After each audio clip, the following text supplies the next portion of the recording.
corneal anesthesia.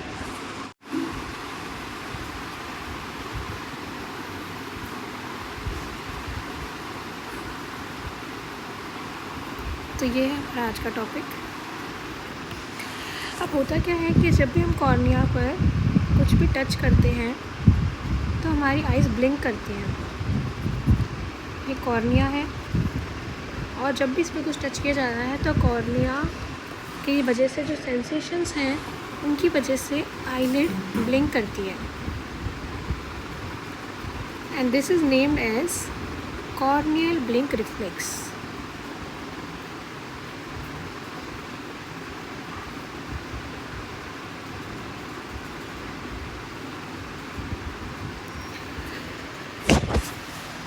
इसके लिए हम यूज़ करते हैं जनरली कॉटन विस्प।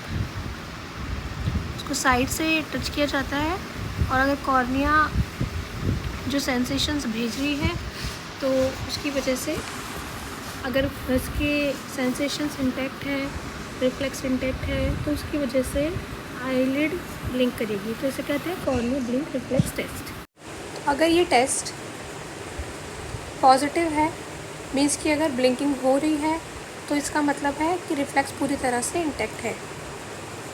लेकिन अगर टेस्ट नेगेटिव है, मीन्स कि आईलिड ब्लिंक नहीं कर पा रही है, तो उसको हम बोलते हैं टेस्ट नेगेटिव। एंड इसके लिए एक स्पेसिफिक टर्म होती है, एंड दैट टर्म इज़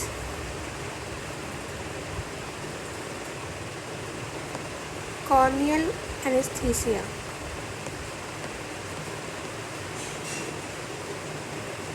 जब कॉर्निया की सेंसेशंस काम नहीं करें, सेंसेशंस नहीं हो या फिर रिड्यूस्ड हो जाए, that condition is called corneal anaesthesia. अब as the name suggest, this is a reflex, so it must have two pathways. First is afferent pathway and the another one is efferent pathway. Afferent pathway is carried out by the fifth cranial nerve, which is trigeminal nerve, and the efferent pathway is carried out by seventh cranial nerve, which is also named as facial nerve. अगर इन दोनों में से कोई भी pathway defected है तो उसकी वजह से कॉर्नियल एनेस्थीसिया हो जाएगा। अब why does this occur? Cranial nerve orbicularis oculi को भी सप्लाई करती है। फेशियल नर्व की जब पाल्सी हो जाती है तो उसे हम लोग कहते हैं बेल्स पाल्सी। बेल्स पाल्सी, तो इसका मतलब यह है कि इसकी वजह से जो रिफ्लेक्स है वो काम नहीं करेगा, एंड अगर रिफ्लेक्स काम नहीं करेगा तो ऑर्बिकुलरिस ऑक्यूलाई मसल जो है वो ठीक से काम नहीं करेगी, and if it will not work properly तो उस कंडीशन को बोलते हैं लैग। तो उस कंडीशन को बोलते हैं लैग ऑफ थैलमस। मीन्स की एक सिक्वेंशियल मैनर है। सेवेंथ क्रेनियल नर्व की पाल्सी हुई तो उसकी वजह से ऑर्बिकुलरिस ऑक्यूलाई जो मसल है ये ठीक से फंक्शन नहीं करेगी, and which will lead to lagophthalmos. And what is lag of thalamus?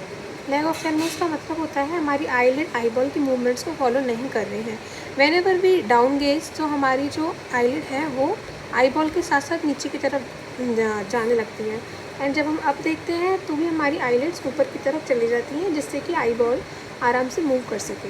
तो ये जनरली आईलिड जो है वो आईबॉल की मूवमेंट्स को फॉलो करती है। लेकिन in the lagophthalmos इसमें क्या होता है कि जो आईलिड है that lags behind the movement of eyeball, means कि आईलिड आईबॉल को फॉलो नहीं कर पाती है। सो ये कंडीशन हो गई lagophthalmos. And corneal anaesthesia का मतलब हो गया सिंपल शब्दों में कि जो हमारी कॉर्निया थी उसकी सेंसेशंस या तो रिड्यूस हो गई है या फिर ख़त्म हो गई है, and in both the cases corneal blink reflex test negative होगा, and this condition is called corneal anaesthesia.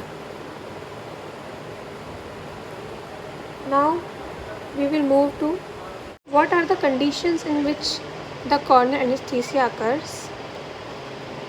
You can remember them by the mnemonic H, DL, acts. Herpes, diabetes, leprosy, acoustic neuroma,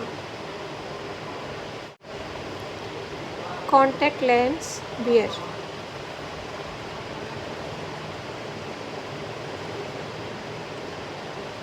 topical timolol